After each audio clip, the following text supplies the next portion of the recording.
Hi. It's time to tell you about the project I've been working on for the past couple of months. It's a game where you get to be a regular NPC, the kind we usually use to offload unwanted gear, buy what we need, and take on quests. Of course, from the NPC's perspective, all of this will look a bit different, since our main goal is not to go broke. So what do we have in the game so far? First of all, there's the trading system. At first glance, it all seems simple. We select the items we want to get rid of, the items we want to buy, balance the offer with gold, and voila. But there are nuances. For starters, heroes will pay much less for gear that doesn't suit them. For example, a warrior pays much less for a magic mancha than a gold one, and a wizard does the opposite. Similarly, when selling them the items they need, the prices will be based on how valuable those items are to them. But there are other features as well, like a hidden greed parameter that varies for each individual hero, and a relationship level that increases with generous deals and decreases with unfavorable ones. I want to pay special attention to the relationship system with the heroes. Besides the fact that the relationship level affects the prices at which you can sell and buy items, a high relationship level unlocks various options and dialogues. This way, you can learn the character's name, their class, profession, or future plans, which will help you build your trading strategy. Of course, there are also hidden characteristics here that influence the formation of relationships, and these are unique to each hero. Next, the life of the heroes. Since we are given the role of NPCs, it would be strange if the heroes also behaved like NPCs. Therefore, in their free time from trading with us, they have their own lives. Right now, their options include only adventures and training.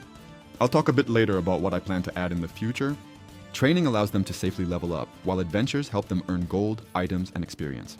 Each location they can go to has its own difficulty. If it's too high, the hero will die, and that means we won't see them again. The difficulty also affects the rarity of items, the amount of gold, and the experience gained. The better we prepare the hero for the expedition, the higher the chance of survival and getting a lot of loot, so it's in our best interest. Although you can't please everyone here, so you'll have to make a choice. Yes, a bit about the items.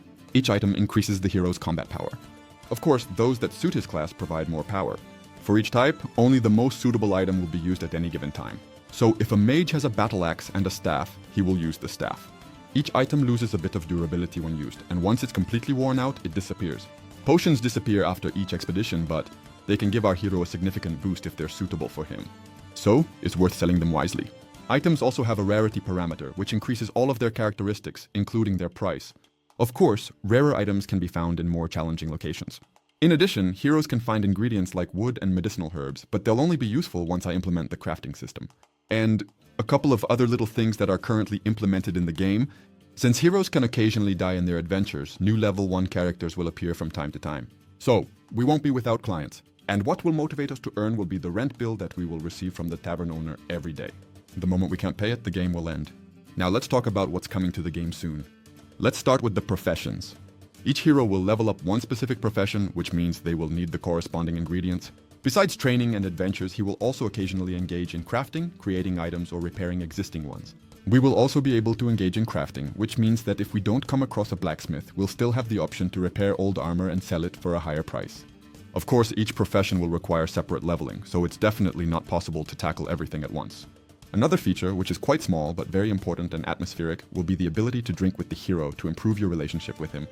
I think we can take it a step further here, and besides buying drinks, add the ability to craft beverages that provide certain buffs, but that's definitely not going to happen anytime soon. In addition, there will be the option to play gambling games. I think this will also require a certain level of relationships and hidden characteristics. The game design allows for adding many games of this format, but I'll start with dice poker, another source of income, or expenses for us. As for more distant plans, which I won't go into detail about just yet, there are events like wandering merchants or various dangerous situations in locations. For the hero's adventures, there will be the ability to give quests, maps of the game world, guilds, and much more. I hope that if you've watched this far, you've developed an interest in this game. You can already add it to your wishlist. In the team, a playable demo version will be available soon, and then early access will start. Thank you for your attention. See you in Terran.